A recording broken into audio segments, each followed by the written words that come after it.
Olá, eu sou a Flávia Alessandra. Eu sou a Júlia Costa. Somos mãe e filha. E esse é o Pé no Sofá. Pode. Um programa pra gente se sentir em casa. E liberado pra conversar sobre qualquer coisa.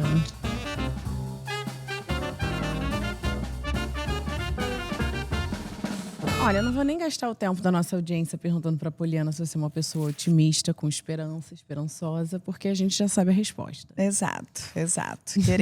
Temos isso. Eu sou a geração X, né? Primavera X, né, Júlia Costa? É a geração da esperança. Exato. Olha só, eu quero saber se a senhorita, depois do nosso sofá instalado aqui, com tanta troca com convidados maravilhosos que tem vindo, se você se tornou uma pessoa mais otimista.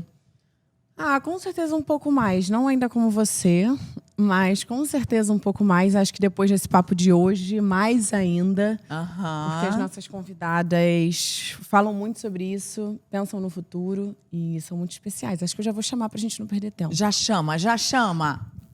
Então vamos chamar pra cá. Ela, que é a apresentadora que a gente já viu no Video Show, É de Casa, no Mais Você, Encontro e no novo programa Passeio Completo no YouTube dela. Isso além das transmissões do Emmy e do Oscar. Atriz de Caça-Talentos, Páginas da Vida, Caminho das Índias. Vocês pensam que para por aí? Ainda não. Ela ainda é mãe e empresária, mãe da Isabela, Ana Furtado. Uhul! E ela que construiu uma geração de fãs da música, comandando programas na fase de ouro da MTV, apresentando Disque MTV, entre outros sucessos, esteve à frente de um programa ícone da nossa TV, que é o O Vitrine, da TV Cultura, e também apresentou o Tapete Vermelho do Oscar, e eu amei essa coincidência. E além de tudo, ela é cantora. Vem pra cá, Sabrina Parlatori!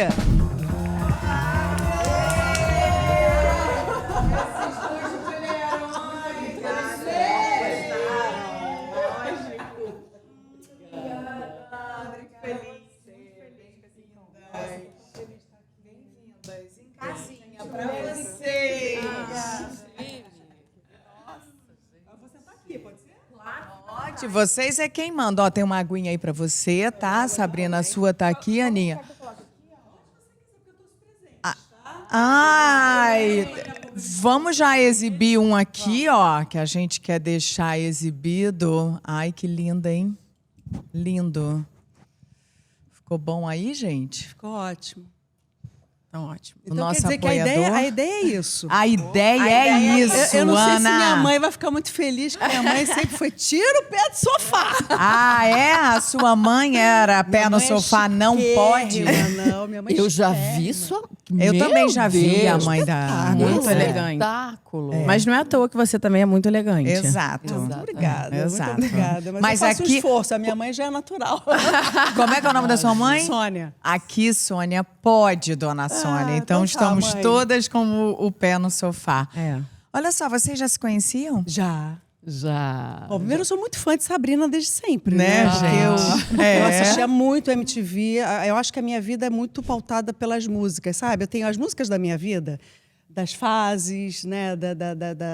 Dos momentos mais importantes. E Sabrina, eu sempre assistia na MTV e tudo mais. E sempre muito linda, né? Sempre muito competente, muito solar. E eu falava, nossa, mas que menina linda, como ela se comunica bem. Que é uma das características muito especiais que você tem, né? Porque faz parte, né? O pacote completo, Sabrina, né? Gente. E aí a gente, na verdade, a gente se conheceu durante a nossa jornada, né? De cura e de esperança, que é um dos temas que a gente vai falar sobre aqui, né? A gente teve câncer de mama, então eu me inspirei muito nela, na história dela, de resiliência, de esperança. Então, conheci Sabrina em eventos. Né? Inclusive, Exatamente. acho que a última vez que a gente se encontrou foi no evento, né? Um evento. De isso, câncer de mama. E hoje estamos aqui. Oh, Que meu delícia. Deus, Foi obrigada, Ana. Uma feliz surpresa, um prazer Puxa. enorme ter você junto com a Felicidade minha, assim, porque são mulheres todas que eu acompanho há tantos anos, né? Tantos talentos, né? Trajetórias, assim, lindas na televisão, na mídia. Então, é um grande prazer, assim, estar com vocês e ouvir de vocês, né? Acho que essa admiração é mútua e é uma felicidade, assim, poder compartilhar experiências, histórias, pensamentos, reflexões com vocês. É o E que voz, hein?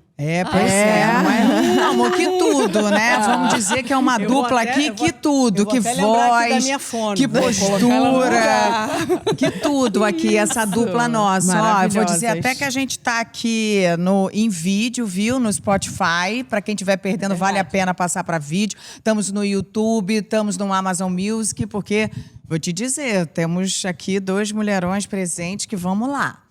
Ô, Ana, a gente falou que você é essa elegância em pessoa, a gente te vê sempre muito bem-humorada. Tem alguma coisa que te deixa de mau humor? Falta de educação, com certeza.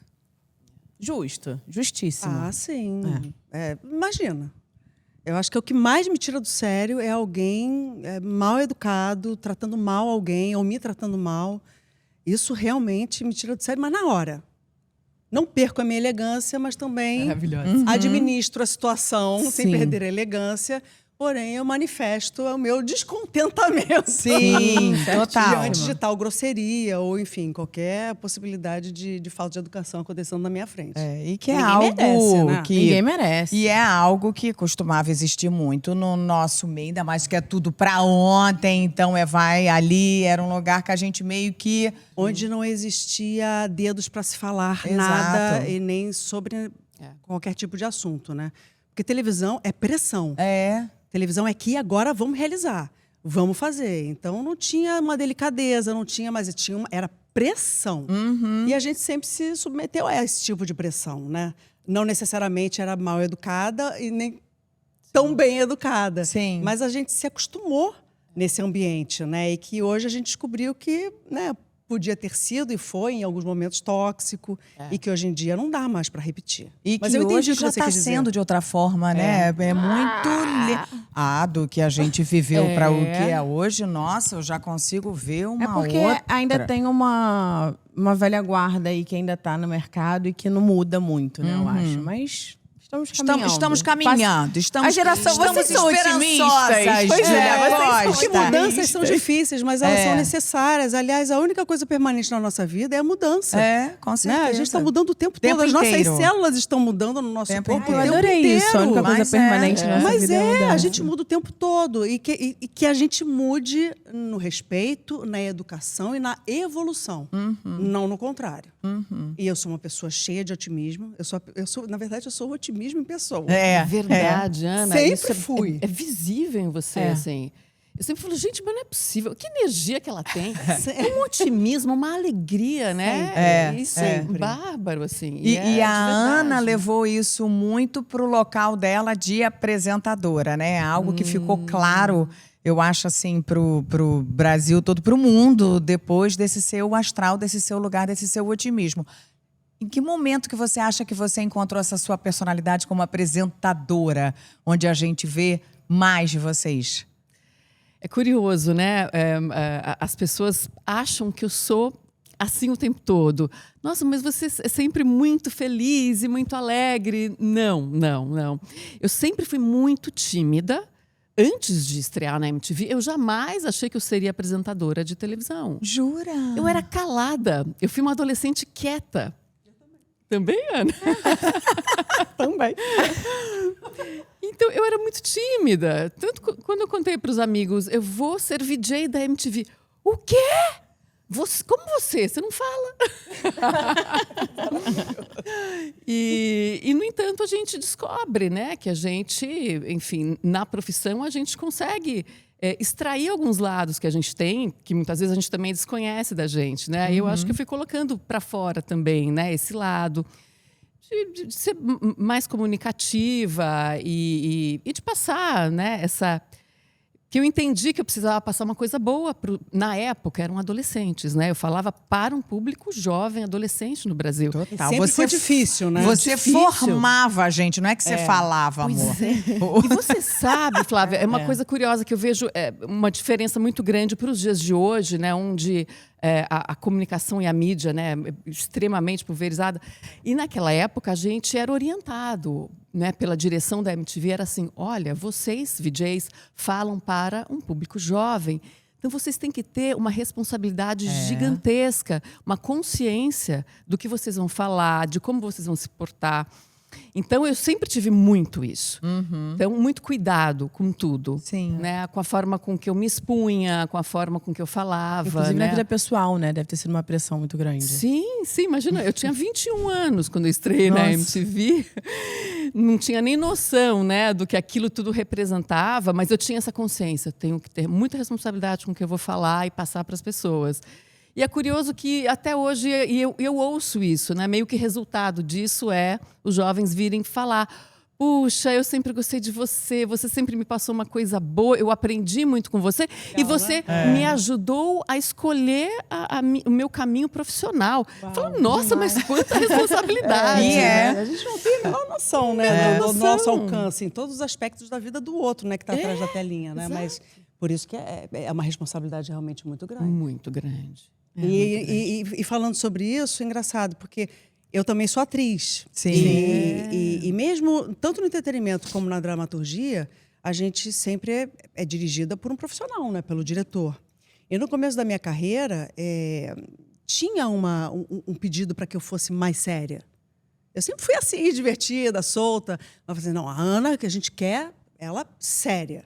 Isso para mim... Da sua carreira de apresentadora? De apresentadora. Mesmo Isso sendo para mim... entretenimento, né? Gente, a gente está falando de 1996, tá?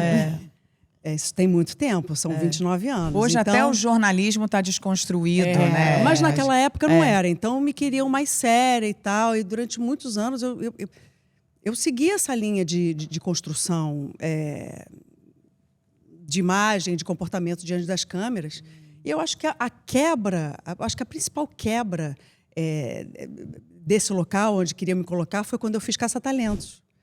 Que eu fiz uma personagem mega cômica, que era séria. E eu falei assim, eu não dou conta dessa personagem séria. Eu comecei a inventar umas loucuras para ela fazer. E aí virou a Drica Tiririca. Ela era engraçadíssima. Ai, que delícia. Aí eu entendi que eu podia ser séria, mas ao mesmo tempo eu trazer o meu bom humor. Isso de forma inteligente, né? Não o tempo todo. Mas que, acima de tudo, eu precisava ser feliz. Né? Eu precisava estar ali e eu acredito muito. E é o que eu vivo hoje em dia, com certeza. É viver a sua verdade. Porque, inclusive, se a gente é de verdade, essa comunicação aqui é muito mais fácil, é direta. Com certeza. É eficiente. Então, se você não é você no lugar do trabalho ou, enfim, qualquer lugar... eu acho que deve ser uma é trabalheira, muito né, difícil. gente? Então, durante muito tempo, eu tive essa encomenda menos, mais séria, mais séria, mais séria. E ao longo dos anos, são 29 anos de televisão, eu consegui... né, finalmente dar a minha assinatura, que é ser o que eu sou de verdade, né? Gesticulando, rindo, gargalhando. Eu não estou nem aí, eu quero ser eu. Isso é importante. Quando você imprime a tua personalidade, as pessoas percebem, né? Isso se torna muito mais bacana, assim. A pessoa realmente ela acredita nisso. Eu sou super a favor da autenticidade. Sempre me perguntam, qual é a fórmula, sei lá, para o sucesso, para trabalhar na TV? Eu falei, gente, é ser autêntico, é ter personalidade, passar isso e não tentar imitar alguma coisa, ou ser quem você não é, assim. Eu acho que tem que ter essa característica, assim, uma coisa real mesmo. Lógico, tem personagens, tem não sei o quê, tem Sim, direção para fazer tal coisa, é. mas tem uma essência tua, assim, que as pessoas percebem muito. Isso é muito importante. E isso é o que cativa, na verdade. Que vai te diferenciar de outros profissionais, né? É a tua marca. Importante ter. E hoje, Ana, com esse bom humor todo, é uma das rainhas dos memes no Brasil, assim como a Rênia, Renata Sorrá e Fernanda Eu Torres. adoro isso, rainha do meio. Não tá Sério? sabendo Eu não disso. Não, Gente, Ana amor. Furtado, Isso é vida. É maravilhoso. Adoro! E eu amo que quando coloca Ana Furtado mais meme, tem você fazendo várias piadas com seus memes, que é mais maravilhoso. O que é mais maravilhoso. É assim, se errei... como é que é? Teve uma época que eu brincava assim... se eu errei, caguei. Se eu virei meme, amei! Viralizou. É o melhor dos mundos, porque errar todo mundo erra. Exato. Né? Com certeza. Se virar meme, gente, levar o seu erro para um lado divertido, né, cômico, tem tudo a ver comigo. A gente Então, virar amei. meme hoje, né, Ana? Significa que a gente está perpetuada para essa geração nova. Sucesso. Sabrina, o que te faz rir? Ai, o que me faz rir. Eu sou meio romântica, viu, Flávia? Eu penso sempre nas coisas mais românticas, assim. O amor me faz rir. Ah, que delícia! Qual é seu signo? Sagitário. Olha. Meu ascendente é Sagitário. É o meu Sabe? ascendente também. E seu signo é qual? Libra. Libra. Olha, minha irmã. Gente boa, se dá bem com todo mundo, tranquila da Libra é galera. muito- A Libra é diplomata da... Mas Diplomata. vamos voltar pro Sagitário. Pois é, eu não sei se eu tenho muitas características assim que batem com as de Sagitário, porque apesar de as pessoas acharem, você é super leve, não sei o quê, eu sempre fui muito pé no chão de ser responsável, de querer fazer meu pé de meia desde criança, desde adolescente. Então, eu sempre fui muito séria. Eu comecei a trabalhar antes da TV como modelo, aos 16 anos. Fui para o Japão 4 vezes. E eu era muito séria. Assim, enquanto as meninas de 16 anos iam para o Japão, vamos na boate, vamos comprar roupa, gastavam todo o cachê que tinham. Eu não, eu guardava meu cachê, eu ficava em casa. Que horas eu preciso dormir, que horas é meu casting, eu preciso dormir tal hora, eu preciso estar bem, não posso perder... Sabe assim? E diz que Sagitário é cabeça voada, não sei o quê. E eu sou o oposto disso. Antigamente, vamos combinar, eu acho que o nosso caminho era muito misturado. Era muito. Era atriz, modelo e manequim, tudo junto. E apresentadora, tudo junto, sabe? Num pacote. Hoje, Verdade. eu acho que a gente já consegue ter um direcionamento e formações mais destinadas. Mas na nossa época... Não existia, desculpa. Não existia. O caminho era esse combo. Atriz, modelo, e manequim e apresentador e a gente ia indo, né? Então, se arrependeu, a gente não estaria aqui hoje, porque acho que não tinha outro caminho. Tudo foi muito válido para chegar onde eu cheguei, para conquistar o que eu conquistei. Mas existe uma questão, sim, da adolescência, né? Eu não tive uma adolescência normal. De tirar férias de 2 meses, né? Quando eu comecei a trabalhar, com 15 para 16 anos, né? Então eu fui para o Japão 4 vezes. Eu fui para o Japão nas minhas férias escolares. Eu passava 3 meses trabalhando no Japão, enquanto as minhas amigas estavam de férias. E quando eu voltava do Japão, já começava o ano escolar. Então eu falo que eu fui uma adolescente que não teve férias durante 5 anos, que é bem o período ali, de 15 a 20 anos de idade. Então, assim, a gente, na época, a gente não percebe, não sente, mas foi um estresse. Foi um acúmulo ali de funções de trabalho. De responsabilidade. E de Sim. distância da família De também. distância da família. Você ficou de 15 aos 20 no Japão? E aí Não, voltar. indo e Temporada. voltando, Voltar. né? Eram temporadas de 3, 4 meses, que eu pegava justamente as férias As escolares férias. para poder ir. Aham. E eu, nessa época, eu desenvolvi a síndrome do pânico. Então, eu acho que teve muito a ver com isso. Com certeza. Sabe? Com excesso de responsabilidade, de Exato. tarefas Sim. a fazer, numa época em que eu poderia estar me divertindo, vivendo uma adolescência mais normal. Né? Mais a pressão estética que você sofria ali como modelo, que eu não Exatamente. consigo imaginar se hoje é ruim naquela Magreza. época. Isso é um Exato. podcast A parte. Exato. É. Tinha que Imagina. estar magra, tinha que emagrecer. Aham. Eu Não, tive... cruel, Deus é me muito livre. duro, Cruel. Muito, muito difícil. Eu comecei a trabalhar também com 15, quer dizer, com 12, mas aí com 15 eu entrei na TV. Com 12 eu fazia peça, então era mais final de semana. Mas aí com 15 era isso, de segunda a sábado lá na Globo, mesmo de férias do colégio. E eu sinto que tem uma coisa que as pessoas falam, nossa, como você é madura. E é isso, né? Não necessariamente a gente quis ser madura mais rápido. A minha mãe fala, você já era saidinha. Eu acho que talvez não porque eu quisesse, mas a vida faz a gente amadurecer com essas responsabilidades vindo mais cedo, né? Porque se a gente não tiver um senso mínimo ali de responsabilidade de organização, não adianta, não dá certo, não funciona e A gente você não vai faz seguir. nada. A gente não sai do adianta. lugar, né? Precisa ter. Um dia eu vou chegar que nem vocês, de inspirações. Mulheres 50 a mais que inspiram. E as 3 são 50 a mais. Eu tô aqui no sofá com 3 mulheres 50 a mais. Prepare-se, Julia Costa. O que vocês 3 mais esperam da vida hoje, que vocês passaram dos 50? Porque a minha mãe... A gente fala muito também, né? Eu falo que parece que tem uma pressão, depois você faz 50 as pessoas. E agora? O que mudou? Como se fosse... Mas, na verdade, é mais uma idade, né? Mas Mais ou menos. Mas muda muita coisa também. Eu já vi posso você falar? falar que você decolou depois de 50. Biologicamente, fisiologicamente, muda muita coisa, porque a menopausa é muito cruel e, graças a Deus, agora a gente começa a falar sobre isso, porque os efeitos colaterais da menopausa, eles são muito duros, eles são muito difíceis, não é a maioria que a gente consegue reverter ou equalizar, né, mas a gente tenta administrar, Mas é muito difícil. Mas como eu passei por uma situação, né, limite, né, de finitude à minha frente, então eu vejo esse momento como um momento muito distinto e muito diferente, talvez, de uma mulher normal. Cara, eu estou no bônus. Eu podia não estar aqui. Então, isso faz toda a diferença. Então, quando eu tenho o fogacho, quando eu tenho a mudança de humor, claro, eu entendo, eu percebo, eu falo, opa, calma, mas que bom que eu estou tendo isso, porque significa que eu estou viva. Então, assim... É um privilégio. Para né? mim, é um privilégio. Eu estou no bônus da minha vida. Sabe o bônus? Aquela vida, a vida a mais que você ganha no game? Eu estou na minha vida a mais, que eu ganhei no game. Um game duro, mas eu ganhei no game. Foi difícil passar as tais das fases, né? Até chegar na minha cura. E aí, no outro dia, me fizeram essa pergunta. Como é que é os 50? Eu falei assim, gente, olha só. O que aconteceu comigo foi o seguinte. É como se eu fosse um avião e eu estivesse numa pista de decolagem. Eu acelerei muito até os 50. Quando eu fiz 50, eu decolei. Eu tô lá em cima, ó. Eu tô grandona lá em cima. Eu tô no lugar onde eu quero estar, sabe? Do jeito que eu quero estar, fazendo o que eu quero fazer, dizendo não porque eu não quero fazer. Eu sei o que eu quero, eu sei o que eu não quero. Eu sei como eu quero. Isso faz toda a diferença, mesmo num período de menopausa. Tem uma liberdade maior de não ligar para a opinião alheia, eu acho. Assim, né? Você já... Nenhuma. Porque a gente, principalmente nós mulheres, né? A gente tem que... Nossa, a nossa validação sempre tem que ser em dobro, né? A gente tem que se provar em dobro que a gente é capaz, que a gente pode fazer, que a gente é mais bonita, que a gente é mais isso, que a gente é mais competente, que a gente chega uma hora que não só cansa, como você quebra. Te quebra. Sim. Eu me quebrei.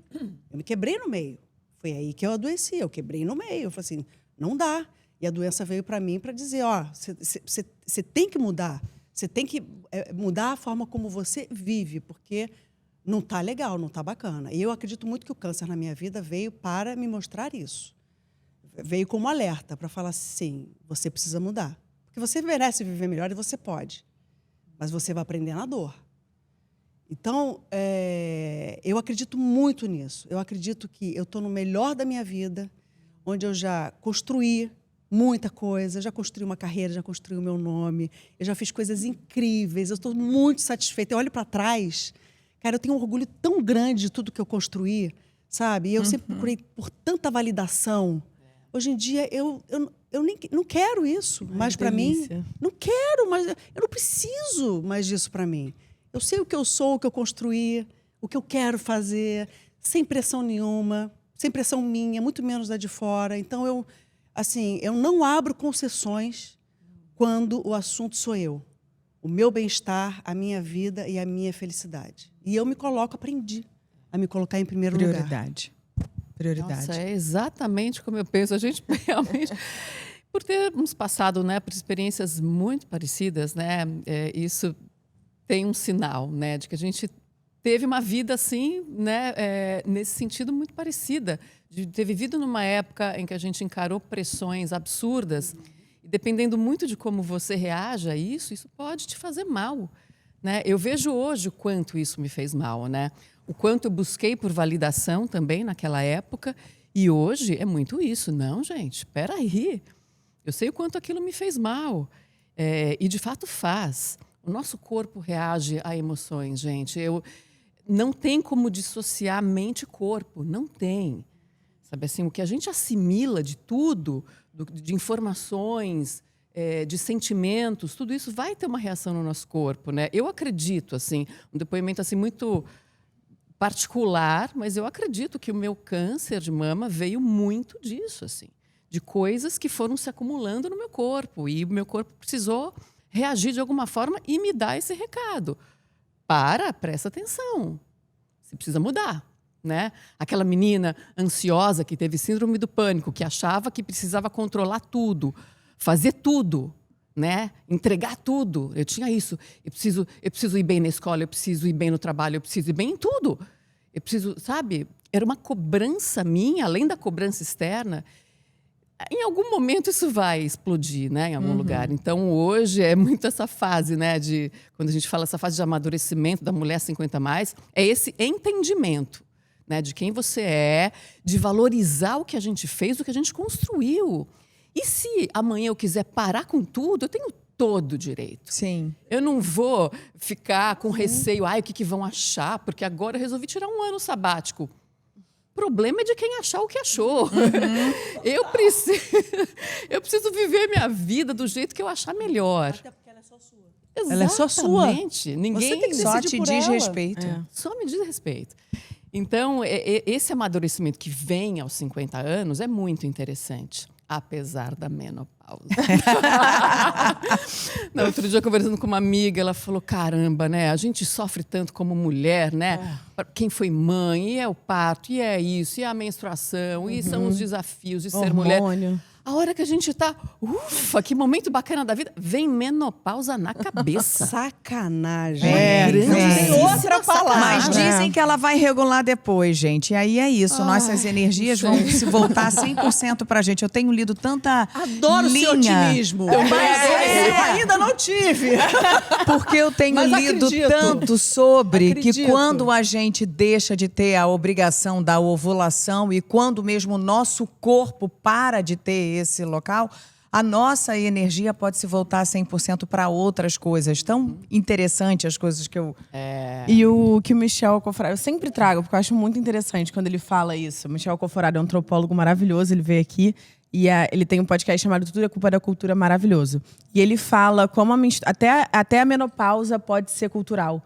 Porque... Vou deixar você explicar, que você Não, sempre pode explica melhor. falar. Você explica melhor. Não explico. Você vai falar das orientais? Isso, fala aí. Ah, Não, porque tem a ver até com o que a Ana estava falando também, desse lugar quando você chega nos 50 mais, de se libertar e poder ir atrás do seu, do que você quer, sem pressão e tal. Tem muito a ver com isso. tem muito a ver, mas ele estava colocando que era de estudos que as mulheres orientais, elas não têm o sintoma, por exemplo, do fogacho. Então, que não é um sintoma... Cada mulher é única, né, na menopausa. Então, que não tem um diagnóstico que você passou por isso, então você está, porque é muito Lá é positivo influenciado pela cultura. Acredito. E lá tem este local. A mulher já parou de estar ovulando, já não está mais fértil, então ela vai poder se dedicar 100% para ela ou para o que ela quiser. Já não tem quase que cumprir com as obrigações com a sociedade, sabe? Toda a diferença. E É que a forma faz- que você encara, né? A forma inteira. Agora, não sei você, Sabrina, o seu tumor era hormônio dependente? Não, o meu foi triplo negativo. Putz, Então, vamos muito contar difícil. essa história do zero para vocês Por que traduzirem. que eu perguntei isso para ela? Porque o tumor que eu tive, ele era hormônio dependente. Significa que ele se alimentava do hormônio feminino. Então, eu não posso fazer reposição Isso que eu ia hormonal. perguntar, como que Então, eu sou fica? zerada de hormônio. Eu não sei como é que eu tô aqui em pé. É porque eu sou muito otimista. Realmente. Porque eu não posso Sim. tomar nada de hormônio. E assim, e os efeitos da menopausa, né, os efeitos colaterais, o hormônio ajuda e muito. Nossa. Né? Mas A eu, por equilibrar. exemplo, eu sou zerada de hormônio. Então, como é que eu tento compensar? Com muito exercício físico, com meditação, com terapia. Sim. Terapia também é maravilhoso. Aham. E com outras coisas que são fundamentais, né? Alimentação balanceada, dormir bem. Mas realmente ela é muito difícil. Ela é Eu muito também. difícil. A contraindicação é geral para quem teve câncer de mama, mesmo triplo negativo, em fazer reposição hormonal.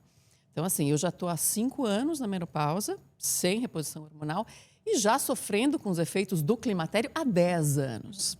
As minhas amigas falam, eu não sei como você aguenta, eu não Uau. aguento uma semana desde que começaram os sintomas.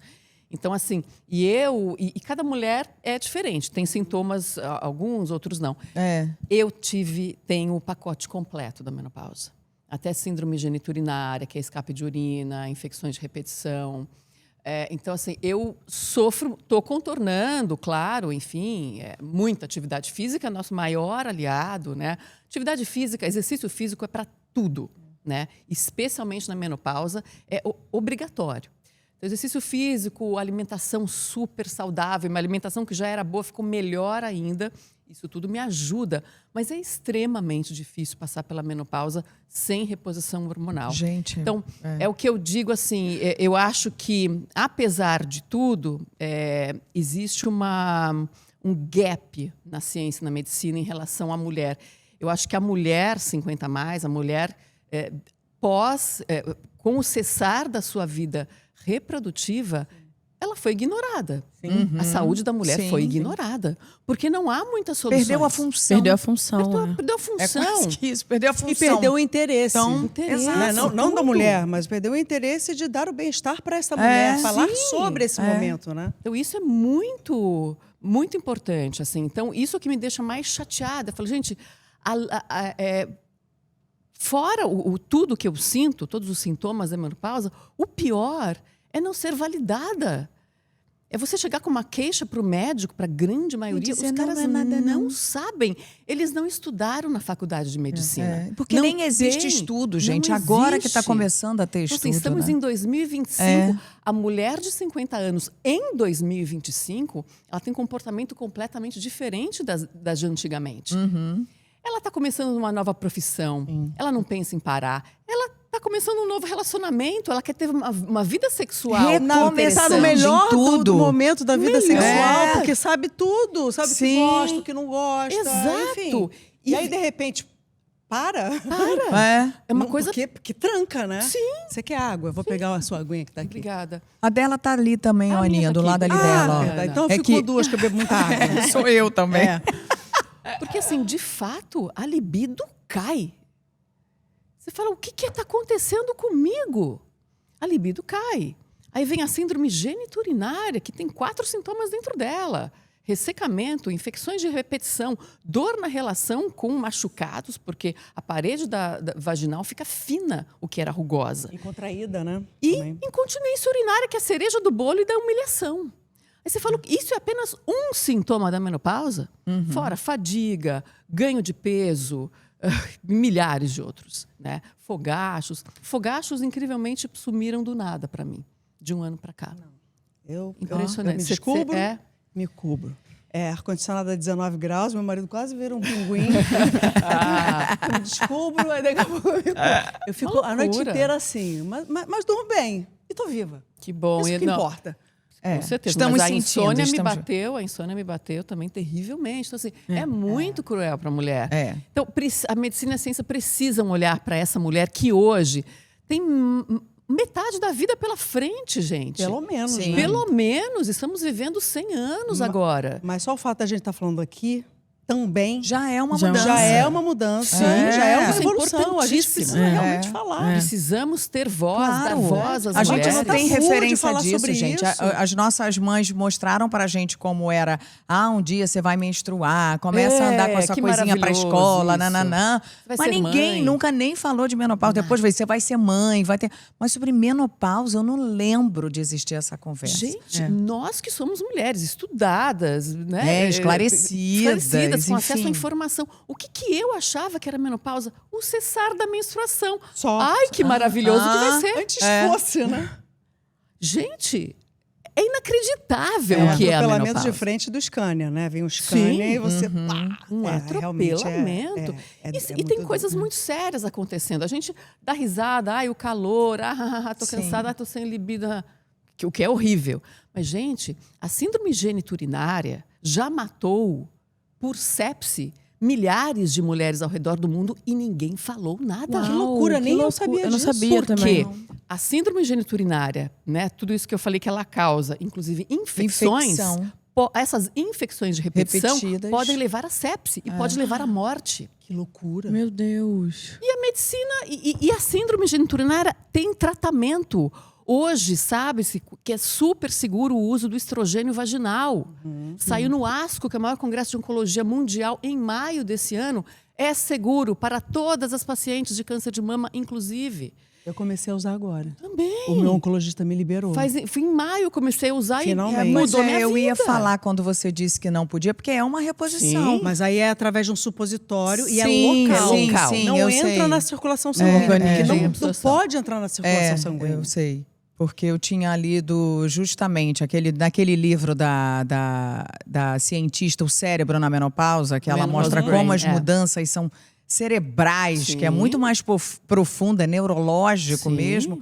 E aí ela fala da evolução hoje, pelo menos de estudo de medicina, para as pessoas que tiveram realmente casos já de câncer na vida. Posso voltar lá atrás Deve. pra gente? Deve, que a gente vai, né? A gente vai, amor. A gente frente, vai. O atrás. céu é o Não, limite. 36 minutos, temos quanto tempo? Porque assim, a gente está fazendo esse episódio em outubro, né? Com o intuito da gente realmente destacar, ressaltar a importância do Outubro Rosa, tudo que ele representa, tudo que ele informa. E vocês de serem... Aí, que lindo. Dessas mulheres com essa história e com esse resultado aqui presente tão vitorioso e esperançoso. Sabrina descobriu em 2015 e a Ana em 2018, foi isso? Vamos lá, pois é, conta lá do início pra gente, como é que foi isso, o autoexame até onde, conta pra gente. Olha, a mamografia, pela Sociedade Brasileira de Mastologia, é recomendada a ser feita a partir dos 40 anos. Não sei por qual motivo, o meu médico ginecologista já me pedia desde os 35. Não me lembro. Então, eu já vinha fazendo mamografia.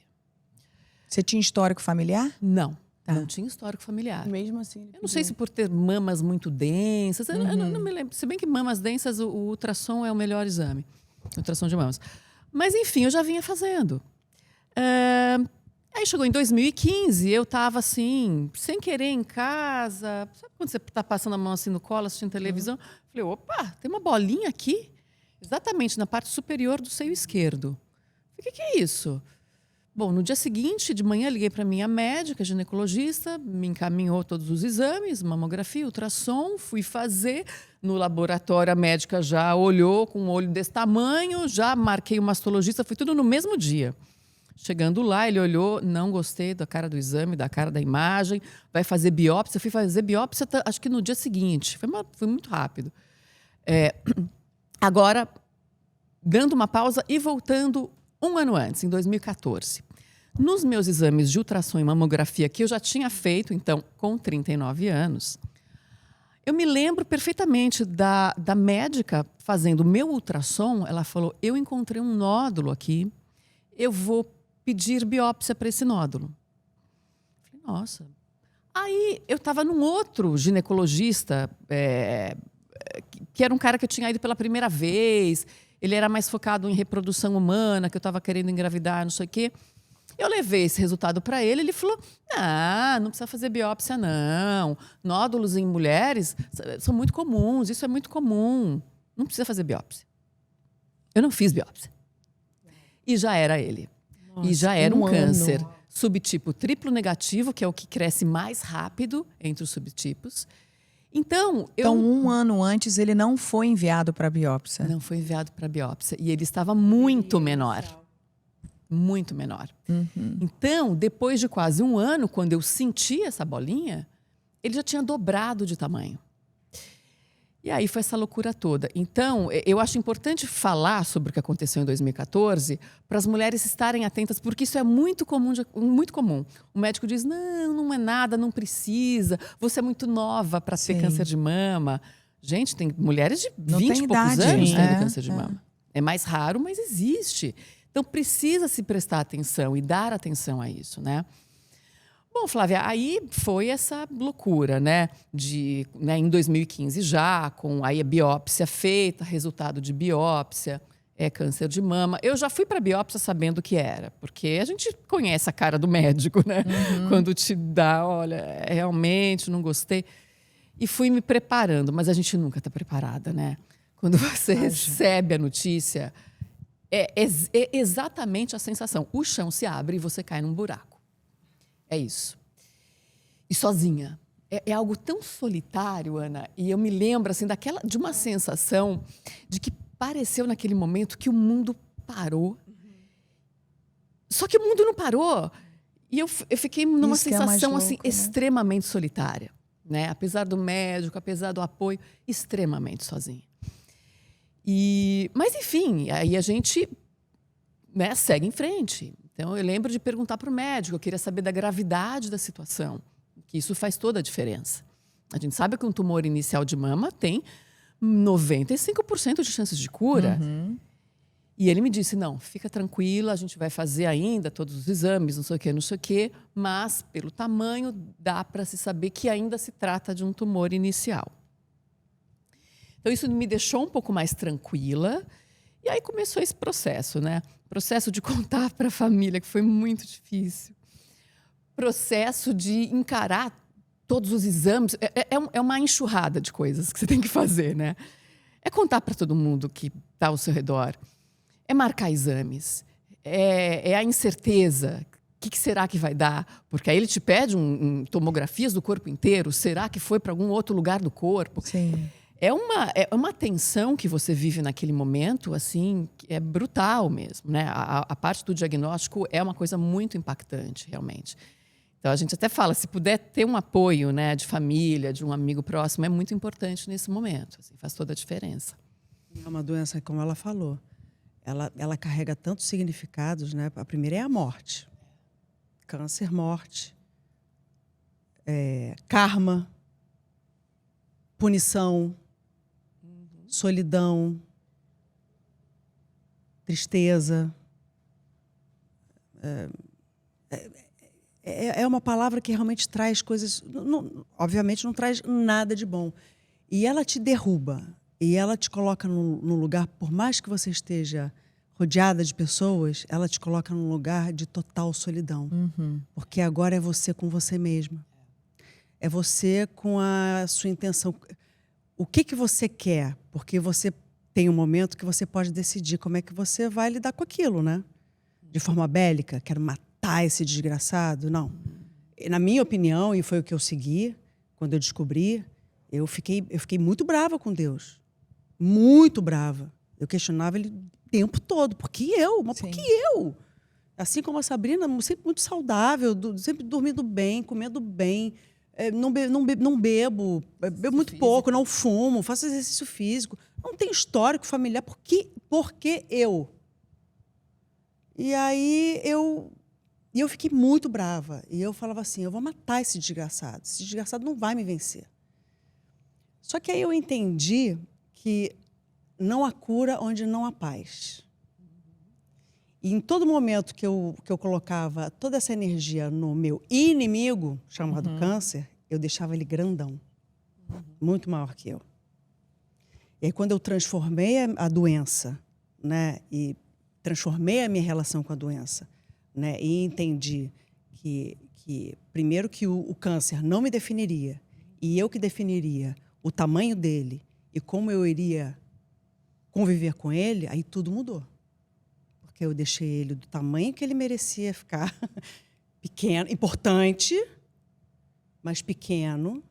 E eu daqui de cima falo assim, ok, mas você não vai me dominar, eu é que vou dominar você. Eu que vou decidir, determinar como é que eu vou lidar com isso, como é que eu vou transformar essa relação. E aí da pergunta, por que eu? Aí eu passei a me perguntar, mas por que não eu? Por que não eu? O que me faz uma pessoa tão especial a ponto de não ser acometida por uma doença como essa? E aí eu comecei a entender que o câncer definitivamente entrou na minha vida, não foi para me matar, não. Foi para me fazer viver. E foi para me fazer viver melhor. A outra coisa que ele me ensinou é que ele me deu um propósito, mais um propósito de vida, que é ajudar a salvar vidas. Esse papo aqui que a gente está tendo, com certeza a gente vai ajudar a salvar vidas. E a outra é poder ter a chance de decidir me tornar a protagonista da minha vida. Decidir como é que eu quero viver, o que eu quero. Então, essa mudança do por que eu para o por que não eu fez toda a diferença. Toda a diferença na minha caminhada, que foram de um pouco mais de 5 anos de tratamento, mas que fez toda a diferença, porque me fez ver o copo sempre mais cheio do que menos vazio. O meu otimismo nunca me faltou. E uma outra coisa que nunca me faltou também foi a fé, que tem a ver com a esperança.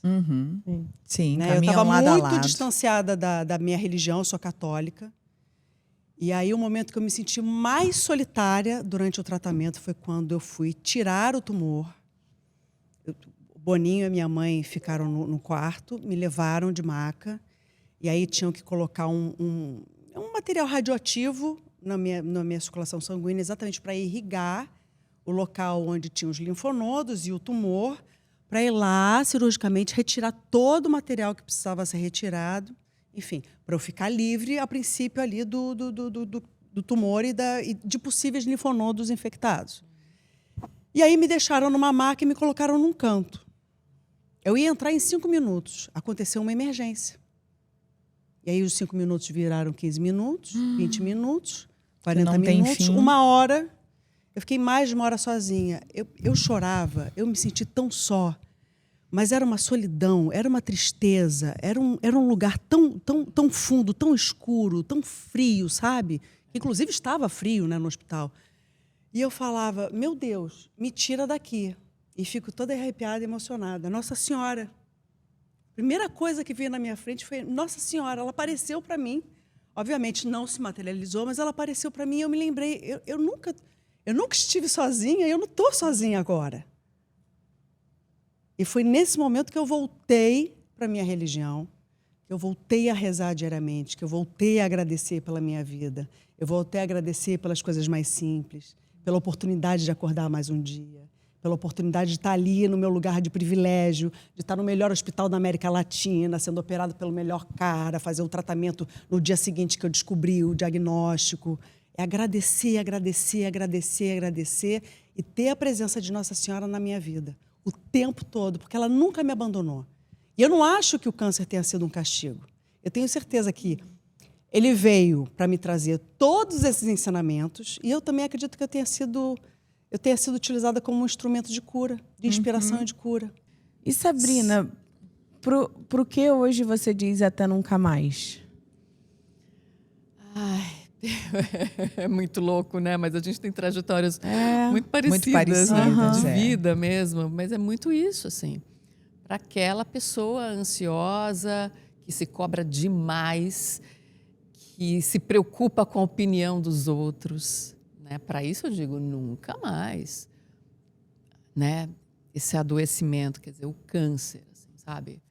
Também nunca mais, sabe? Foi uma luta ferrenha, foi uma luta grande, né? Porque o tratamento de câncer de mama, né, dependendo, lógico, do caso, ele é muito brutal, né? A quimioterapia é um tratamento muito brutal. Ela praticamente te mata para depois você ressuscitar novamente. Então, é uma coisa que não é simples, assim. Você fez quanto tempo de tratamento, Sabrina? Olha, Flávia, foram 6 meses de quimioterapia, porque foram 16 sessões. Cada subtipo, e tudo depende, né, do tamanho, tem um protocolo de tratamento. Foram 16 sessões de quimioterapia e 33 de radioterapia. E também 10 anos atrás, né? As coisas vão mudando e evoluindo, né? A medicina evolui a cada ano. Então, hoje acho que teria sido menos. Mas naquele momento foi isso. Então, assim, foi praticamente 1 ano entre cirurgia e o término da radioterapia. E é interessante que eu me identifiquei muito com essa coisa da solidão. Eu também aprendi a ter muita fé durante o meu tratamento, né? Eu focava sempre no final do tratamento. Ai, vai ser um dia maravilhoso, vai ser o fim da quimioterapia. Isso me ajudou muito a passar por tudo. Quando você tem fé, quando você acredita que está dando tudo certo, que vai dar tudo certo, isso tem um potencial gigantesco, assim, no teu processo, né? Para você aguentar, para você aturar tudo aquilo que está acontecendo, porque os efeitos colaterais da quimioterapia são brutais. E é curioso que na radioterapia, que é um tratamento, pelo menos para mim, foi muito mais leve. Também tem efeitos colaterais muito fortes. Mas ele é rápido, né? São, sei lá, 20 minutos que uma máquina passa por você, como se fosse uma tomografia. É uma coisa assim, né? Você fica parado e tem alguns efeitos colaterais chatos também, mas muito menores do que a quimioterapia, pelo menos para mim. Mas, nas últimas sessões de rádio, obviamente, o meu corpo já estava esgotado por ter vindo de uma quimioterapia de 6 meses. A radioterapia também deixa uma fadiga muito grande. Eu tinha uma sensação de sufocamento, porque eu pegava... Eles faziam radioterapia até aqui em cima, para contemplar também linfonodos aqui dessa parte, axilas e tal. Então, começou a me dar a sensação de sufocamento, me vinha uma certa lembrança do pânico, enfim, tudo junto ao mesmo tempo. E eu estava numa das últimas sessões de rádio, estava feliz que estava terminando. Porém, naquele dia, eu olhava aquela máquina, foi muito essa sensação. Porque aquilo representava tudo que eu tinha vivido, que eu estava vivendo, e a doença. Aquela máquina da radioterapia, aquele tum, tum, tum, tum, tum. Eu sozinha, aquilo representava o câncer, o tratamento, tudo. E foi muito forte. Eu comecei a chorar copiosamente naquela sessão de rádio.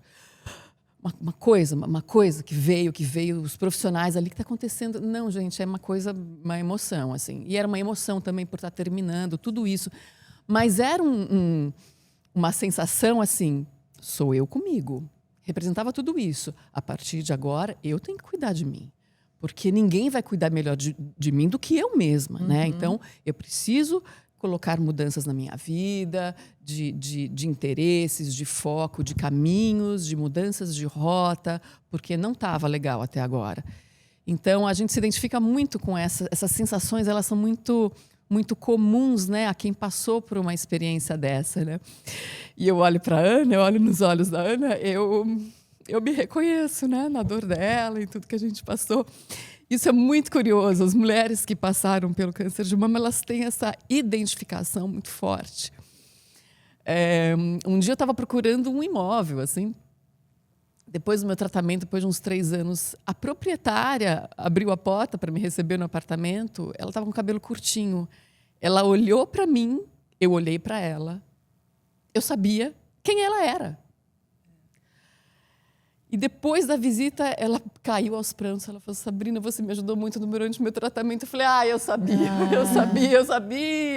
É uma coisa louca. A gente sente, né? É uma emoção, é uma energia parecida, né? E porque muitas vezes a gente tem essas histórias parecidas, né? De vida, de como conduziu a vida até ali, né? Essa coisa psicológica e tudo mais. Então, mas é isso que a Ana falou, né? Tem muitos ensinamentos que a doença traz, né? E ter olhado para o lado positivo disso tudo foi muito bom, assim, fez toda a diferença. Que é isso? O que significa eu estar passando por isso? Como é que eu vou encarar esse tratamento tão difícil se eu não tiver um olhar positivo, resiliente diante de tudo isso? Então, isso tudo ajuda demais, né? Você ressignificar mesmo tudo aquilo que está passando. Eu só agradecia quando eu estava na quimioterapia. Eu olhava, eu tentava tirar proveito daquilo. Bom, eu praticamente parei 6 meses da minha vida, então eu estou aqui passando 6 horas nesse tratamento. O que eu vou fazer aqui? Então, eu comecei a observar os detalhes de tudo. Era o carinho da enfermeira, era a dedicação daqueles profissionais a tudo que eu estava passando. Então, assim, eu tinha uma gratidão muito grande por eles, por tudo, por eu ter descoberto ainda em fase inicial. Tudo isso me trazia uma sensação de gratidão. Isso é muito bom, isso é muito positivo para você encarar tudo isso, né? Eu até, no último dia de quimioterapia, eu falei, gente, se não fossem ali para os enfermeiros, né? Se não fossem pelos efeitos horríveis da quimio, eu diria que eu vou sentir muita saudade de vir aqui. Porque é muito amor lá, dedicado ali. É muito amor, é muito carinho. Depois a enfermeira-chefe me fez uma surpresa, foi num show que eu fiz posteriormente, foi uma emoção impressionante. Mas eu tive momentos dificílimos ali, né? Até me lembrei do pior dia meu. Teve esse da radioterapia que foi uma emoção junto com... A catarse, uma né? catarse, exatamente. E teve numa das últimas sessões de quimioterapia que a quimioterapia ela vai te fadigando cada vez mais. A fadiga ela só aumenta conforme o tratamento, porque a toxicidade do tratamento da quimio ela realmente vai conduzindo a isso. É uma fadiga muito grande. E chegou numa das últimas sessões de quimio, eu acordei, bom, hoje é dia de quimio. Estava lá pela 13ª, 4ª sessão. Quando eu acordei, Flávia, Ana, Júlia, eu tinha a sensação que eu iria morrer. Eu tinha a sensação que eu não conseguia respirar. Parece que o ar não vem, me deu uma angústia muito grande. Eu falei, como é que eu vou levantar? Como é que eu vou para quimioterapia? Eu realmente tive essa sensação. Eu acho que eu não vou aguentar. O meu corpo não está aguentando. Acho que chegou no fim da linha. De reações da quimio mesmo. Eu não estou aguentando. Não vai dar. Bom, aí fui, levantei, cheguei até a sessão de quimio. Essa enfermeira, né, que foi o meu show, espetou o meu catéter, né, para começar a preparação, a infusão das drogas e tal. A hora que ela espetou o catéter, eu que estava sempre de bom humor, tentando ver sempre o lado bom das coisas, eu comecei a chorar muito naquele momento. Ela, que foi, Sabrina? Ele sempre muito carinhoso. O que aconteceu? Não sei o quê. Eu falei, Ana, eu não vou aguentar. Para mim, deu. Eu tô com a sensação de que eu vou morrer. Eu não estou suportando mais isso. Eu não estou conseguindo respirar. Eu acordei hoje com muita falta de ar. Aí ela, toda a experiência dela e sensibilidade, ela virou para mim e falou assim, Sabrina, sabe o que acontece nesse ponto da químio em que você está?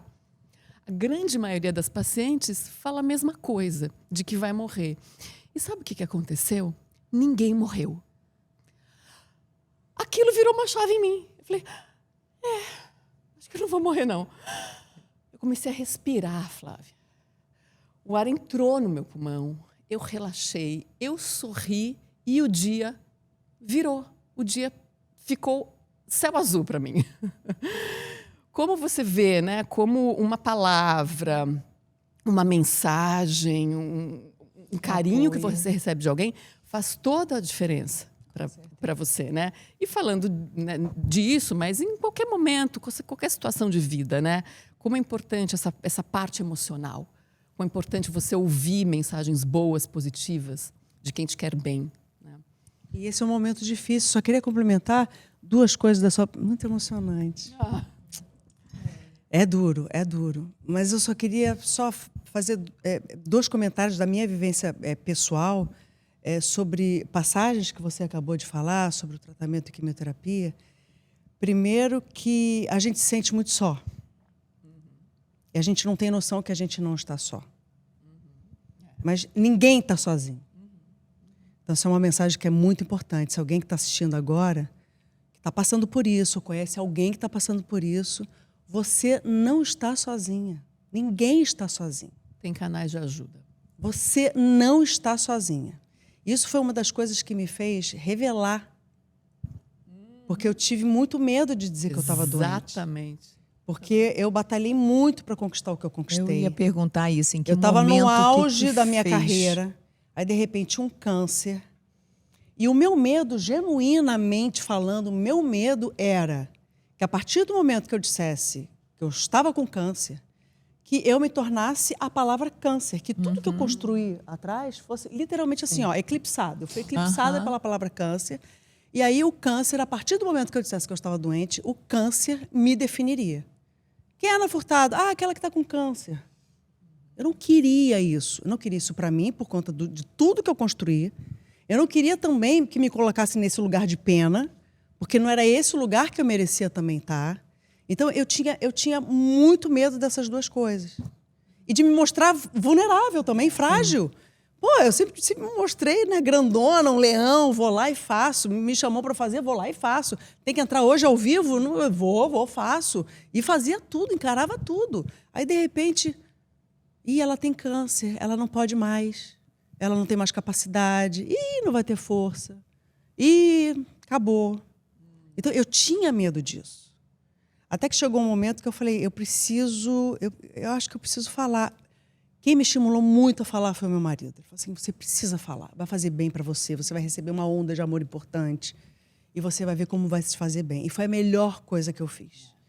Eu recebi muito amor, que foi um dos remédios da minha cura. Esse amor, as pessoas rezando por mim, as pessoas orando, rezando, pensamento positivo, me abraçando.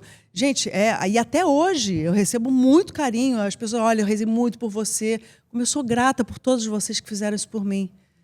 Obrigada, Deus, por tanto merecimento. Muito obrigada. Então, eu tinha muito medo de revelar. E a partir do momento que eu revelei, eu tenho certeza, na prática, eu salvei milhares de vidas. Sim. Isso não tem preço. Então, assim, eu ultrapassei esse meu medo de revelar por um bem maior.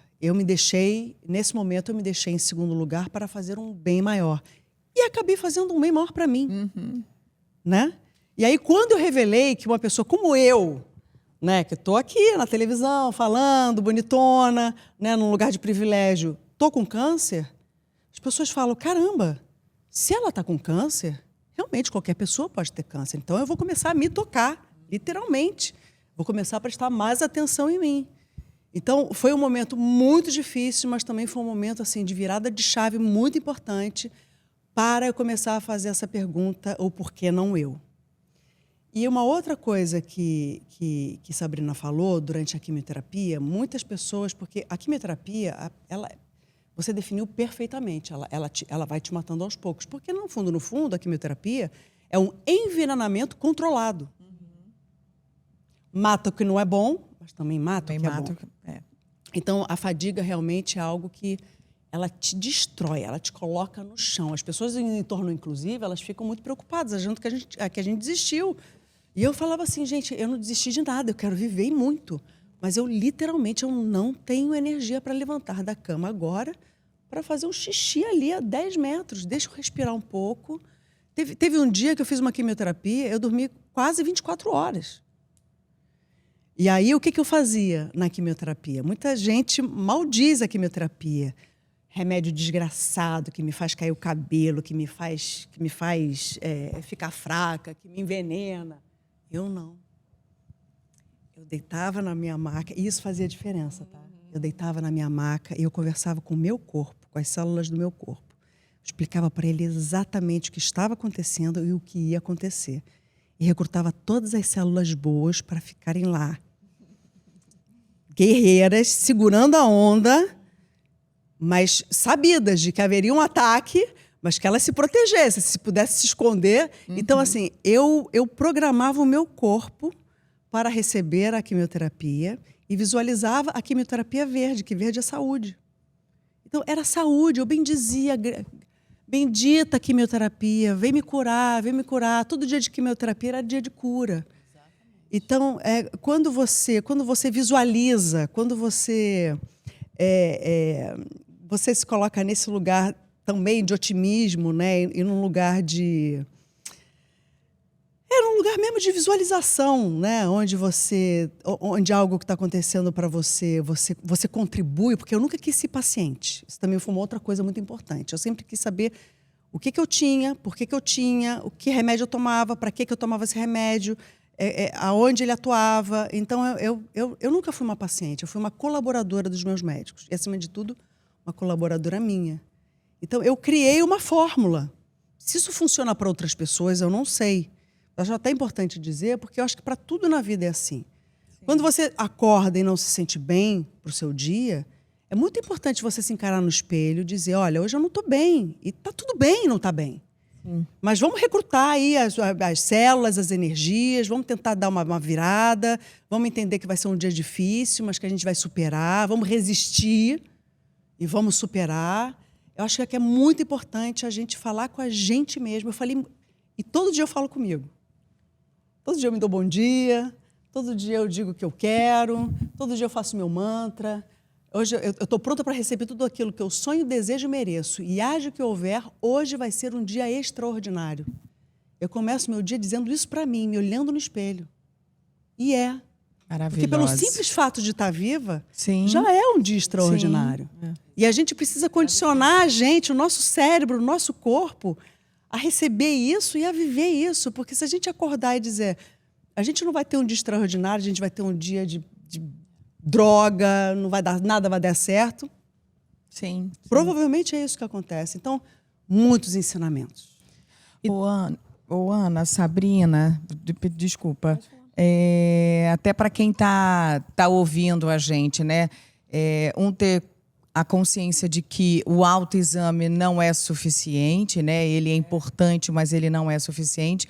E vocês estão falando aqui muito nesse lugar do solitário, de estar sozinha e de não estar sozinha.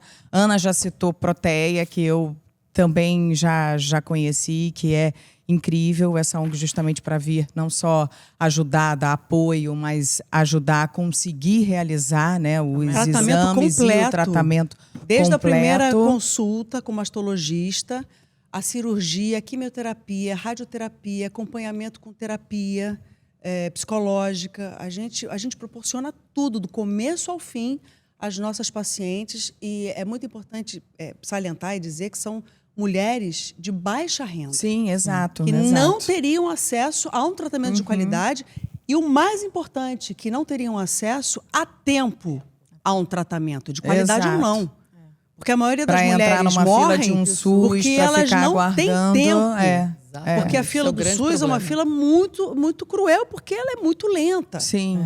Então, Claro que salva o SUS muito, é é maravilhoso, maravilhoso, mas não está claro, sobrecarregado. SUS, muito pelo contrário. Inclusive mudou até a política e a lei, então agora as Conseguimos, mulheres com a com ANS, a partir de 40, 40 já anos de estão idade, conseguindo, a 35 mamografia quando tem algum caso já histórico, hereditário na família, então assim, já é um ganho, mas o Proteia faz aí um trabalho incrível.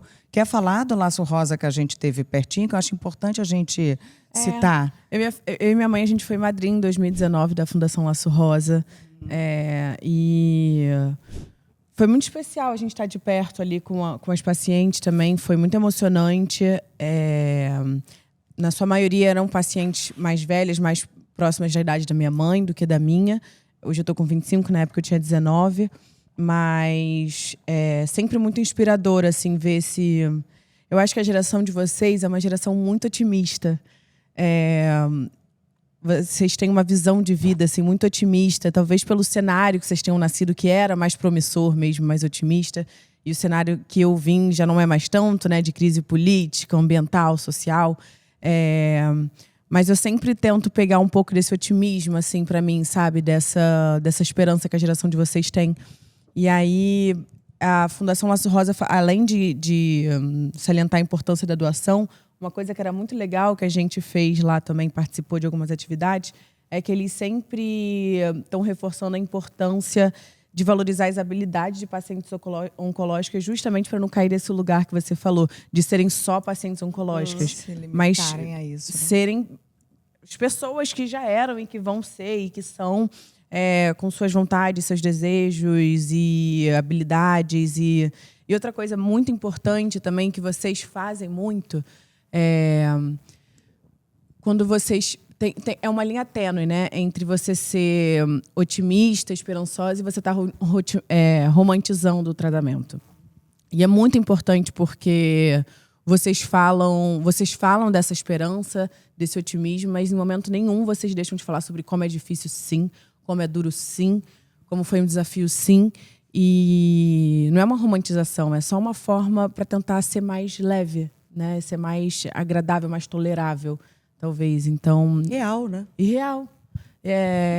E que a Fundação também fez muito isso, né? Um trabalho muito importante. A Marcela. É muito especial. São muitas pessoas plantando sementes importantíssimas.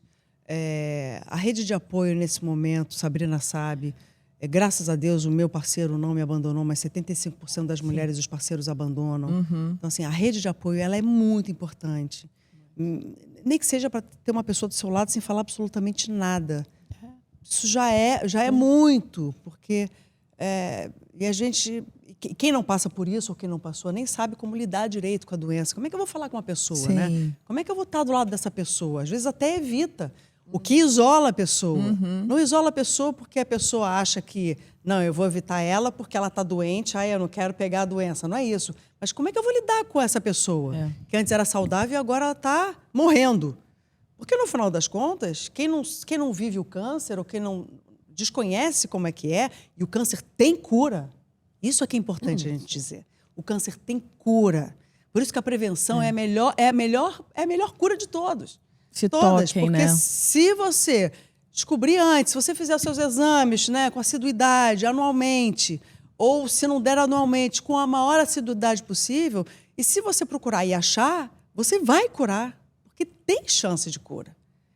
Então, isso é muito importante que as pessoas entendam isso e se coloquem também nesse lugar. Ok, eu não sei lidar com a doença, mas mesmo que eu não saiba lidar com a doença, se eu puder estar perto dessa pessoa, esteja perto, mesmo sem falar nada. Sim. A rede de apoio é fundamental. E aí, essas ONGs, na falta de uma rede de apoio para uma paciente, seja de qualquer classe econômica e social da qual ela pertença, uma rede de apoio como o Instituto Proteia, como o Laço Rosa e tantas outras instituições e ONGs que estão por aí, Oncoguia. Tem um telefone. O Instituto Câncer. Vencer o Câncer, que eu também sou madrinha e sou conselheira. São ferramentas de apoio e de informação correta, mas maravilhosas, porque também tem essa coisa, né? Tem muita desinformação na internet. Muita. Tem muita coisa que você precisa evitar. Vamos deixar as indicações, né, no final aqui desse seria muito app legal, do Universo de São Paulo também para ajudar. Canais sérios, confiáveis, respeitados, né? E que você realmente pode ler. O que você está lendo é o que a ciência está contribuindo nesse momento para a sua cura.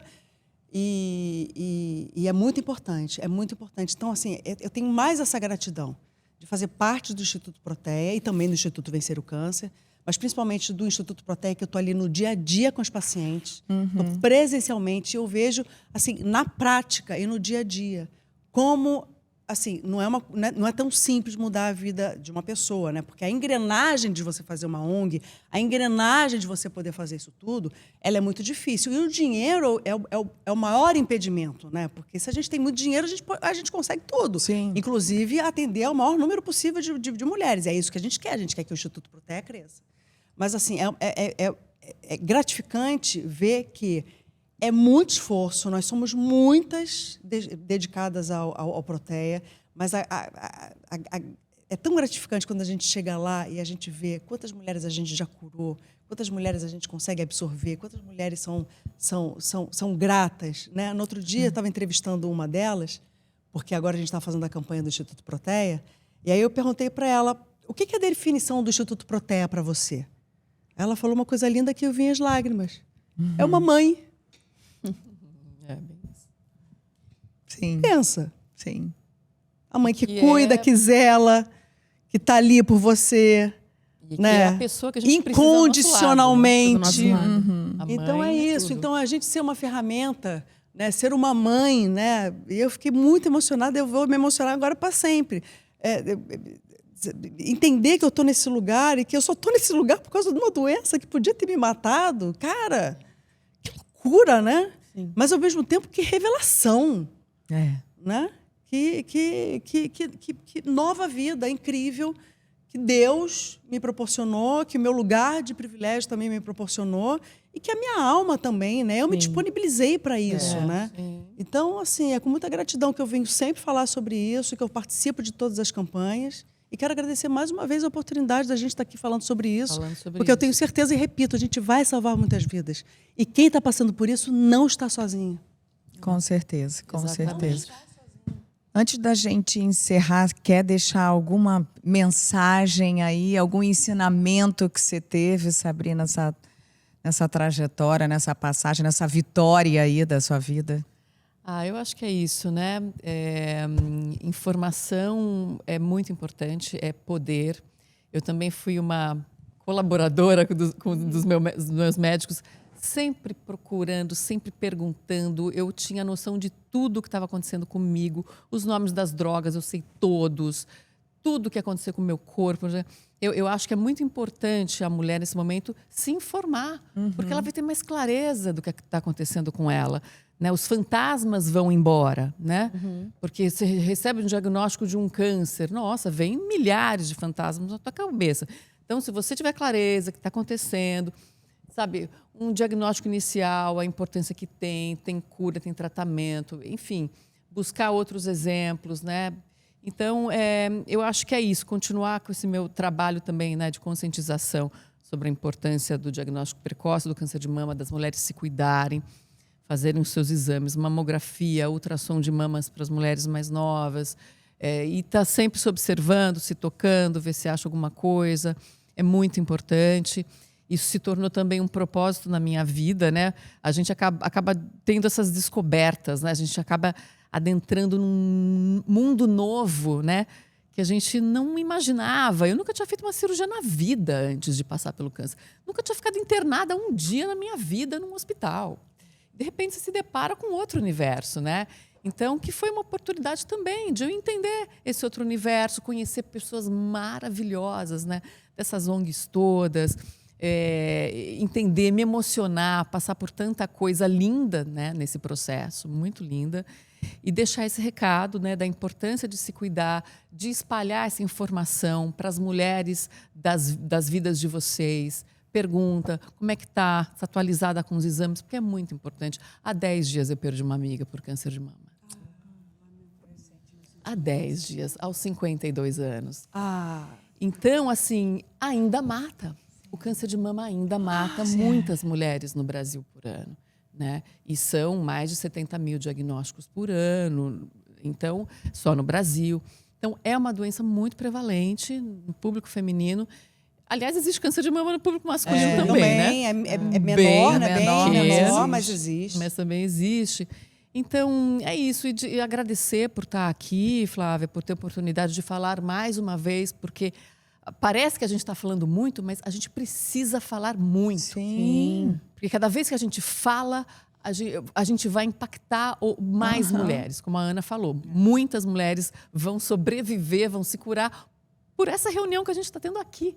Vão descobrir um câncer e conseguir diagnosticar no início, e se tratar, e ser feliz. Então, a informação é uma ferramenta poderosa que a gente tem, e através desses canais é que a gente possibilita passar isso para as pessoas. Então, eu só tenho a agradecer, e agradecer as pessoas, né, que me acompanham também nessa jornada, que me mandaram tantas mensagens carinhosas, aos médicos, aos enfermeiros que me trataram com tanto carinho, com tanto empenho. Agradecer a medicina, né, que está em constante evolução.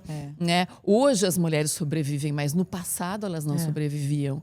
Então, é muito importante. E também, eu estou muito também nesse caminho e falando muito sobre a qualidade de vida das mulheres, né? A partir de um tratamento oncológico, né? Muitas mulheres se colocam numa deprivação hormonal, o que impacta muito a qualidade de vida. Então, as mulheres precisam também ser olhadas nesse sentido.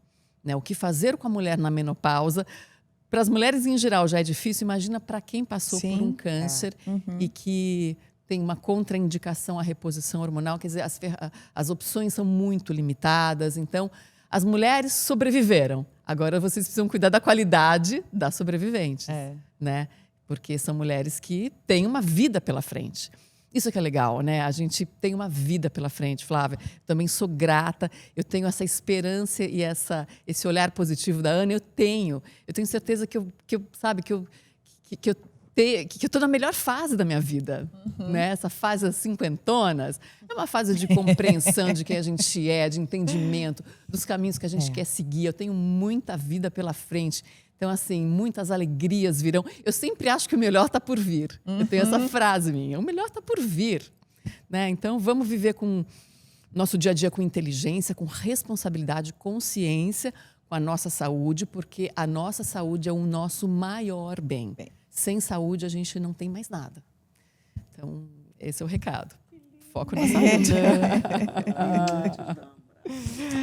Lindas. Ai, gente, que episódio bom. E olha, não sei se para você também funciona, mas, Flavinha e Júlia, toda vez que eu falo, é mais um remédio, é mais uma cura. Se eu fortalece. continuo me curando. É Acredito. importante falar. Muitas pessoas exato. passam por um trauma como esse e falam, não quero nem lembrar, eu não quero nem falar sobre isso. Eu, muito pelo contrário. Quanto mais a gente fala, Eu, mais a gente eu cura. vivi para me transformar. Se hoje eu sou melhor, foi por causa disso. Então, eu quero lembrar todo dia. Toda vez que eu falo, eu me curo mais um pouco. Mas Freud Eu me fala curo que mais. a cura tá na fala. Tá na fala. Tá na Então, fala. então Olha, isso é a sensação que eu tenho também. né? É impressionante. Isso é maravilhoso. Bom, meu recado, nossa, são tantos recados, mas eu vou tentar ser bem editada. O primeiro é que todo mês é Outubro Rosa. A gente elegeu outubro para ser, né, um mês de consciência, mas todo mês é Outubro Rosa, todo dia é Outubro Rosa. Todo dia é dia para você se tocar no banho, não ter pudor, toca mesmo o seu corpo. Se você encontrar algum caroço, você vai atrás, você corre atrás de um diagnóstico. Então, assim, é muito importante nós, mulheres, termos essa consciência, que todo dia é dia da gente se cuidar. Então, fica primeiro esse alerta. A outra coisa que eu queria dizer é que, para quem está passando por isso, ou para quem está acompanhando alguém que está passando por isso, a caminhada, ela é muito difícil, ela é praticamente impossível, mas ela é possível. E o apoio é fundamental, obviamente o acesso à saúde, mas o que eu quero dizer é que ela é possível. E que parece clichê, né? Mas tudo passa. E que isso também passe para você que está passando por isso. Desejo que você, na sua caminhada, tenha muita fé, muita força, muita coragem. Eu estou falando para a lente, porque eu gosto de falar olhando para o olho. Eu acho que isso é muito importante. Esse contato aqui, ele é muito importante. Porque eu vivi isso, eu já estive nesse lugar. E permaneço nesse lugar. Então, é difícil, mas é possível. Então, eu desejo que você caminhe com muita fé, com muita força, com muita coragem. E você, assim como eu, você conquiste a sua vitória. E quero terminar dizendo o seguinte. Que a fé seja o vento que sopre a vela do seu barco. E o leme, o seu maior propósito. Que é viver melhor e encontrar a sua cura. Ela vai ser sua, se Deus quiser. Lindas. Obrigada. Isso, né?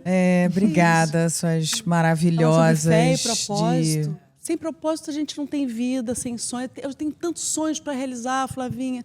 Eu tenho tanta vida para viver. Amém, eu quero né? tantas coisas, mas sem propósito. Sim. A gente não vai a lugar nenhum. A vida não tem brilho, a vida não tem razão, a vida não faz sentido, né? Então, que tenhamos propósitos grandiosos e bons, né? E positivos na nossa vida. E se a gente puder ajudar o outro, então, melhor ainda. Total. E nós somos ferramentas disso. Né? São mesmo. Poderosas. Poderosas, experientes e aí sem a vaidade para poder dividir com a gente de cada etapa, de cada passo até vocês chegarem aqui. Muito, muito obrigada. A gente quer lembrar quem está assistindo a gente que a gente está onde, Jujuba? No Spotify, no YouTube e na Amazon, mas a gente queria lembrar também para você marcar esse exame, se você não tem o luxo de ter o privilégio de ter um plano de saúde. Plano de saúde, você pode procurar uma clínica da família ou um postinho de saúde próximo. Se você também quiser saber de alguma ONG na sua cidade, de algum projeto que a gente falou, você pode procurar a Secretaria de Saúde aí na sua cidade e eles vão saber informar. E a gente vai deixar também na descrição do episódio dicas de ONG, de projetos e tratamentos, enfim, tudo que a gente puder ajudar. E é isso, a gente está no YouTube, na Amazon, no Spotify. Pedir para seguir a gente, quem puder, ativar o sininho e avaliar. Isso. E, Sabrina, não estava combinado, mas será que a gente pode fechar com você dando alguma palhinha pra gente do que você quiser?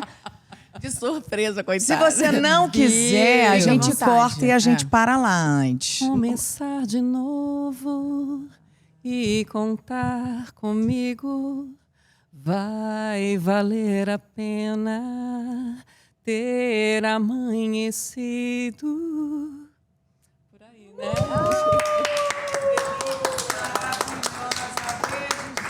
Gente, até o nosso próximo Pé no Sofá. Pode. Beijo. Esse podcast é uma realização da Agência Family, com direção minha e da Júlia Costa. O roteiro é da Mari Faria, que também assina a produção executiva com Vinícius Monsó, Thaís Boldrini, Rafael Almeida, Bibiana Valente e a Paula Salles. A captação é do Vitor Reis e a edição e trilha sonora são do Antônio Eduardo. E as nossas styles são a Gi Macedo e a Juliana Lacoste. E a beleza é assinada pelo Gabriel Ramos. A cenografia é da Agência Family e da Jéssica Cirino. E as nossas social media são Beatriz Guilhermino e Gabriela Ribeiro. E agradecemos também a todos os outros colaboradores presentes nos créditos. Quer ser nosso parceiro? Escreva para penosofá@agenciafamily.com.